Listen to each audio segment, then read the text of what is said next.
In that small plastic container are two metal push pins, and they're inserted a distance that's between the positive and negative lead of the 9-volt battery. So you just insert them in there and make sure that they're that distance apart, and that should be fine.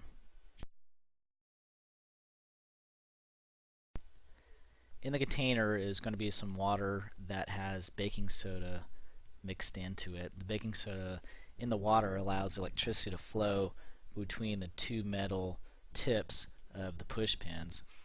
And so now you set them on the leads, and the electricity can flow between the two push pins now. And so electricity is flowing through the water, and so that's enough energy to break apart the water, make it undergo a chemical reaction, so that the H2O gets broken apart into H2 and O2. It's going to be hydrogen gas and oxygen gas.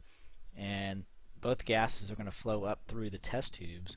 And one of the gases is going to be in one test tube, and the other one's going to be in the other one. How do you know which one's which? Well, if you take a look at the amount of gas in each test tube, there's going to be twice as much hydrogen gas as oxygen gas. So you can see in the right test tube, you have twice as much hydrogen gas as oxygen gas. This is how experimenters first learn that the ratio of hydrogen atoms to oxygen atoms in water is 2 to 1. It's 2 to 1 ratio, thus H2O.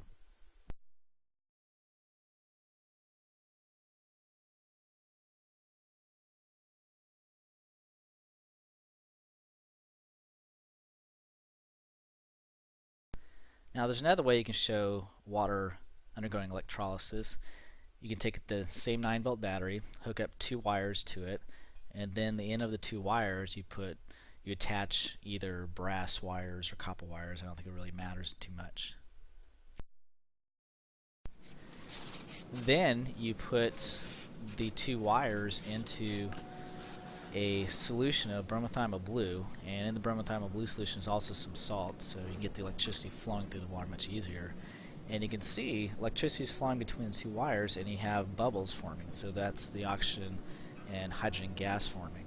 Now one of the leads is going to produce a different color. There's going to be a chemical reaction happen. So the yellow color indicates that hydrogen ions are being produced, and that's becoming more acidic because bromothymol blue solution turns to yellowish and green when there's a higher amount of acid. There's more hydrogen ions. So again, this indicates that again there's two different chemicals being made, hydrogen and oxygen gas.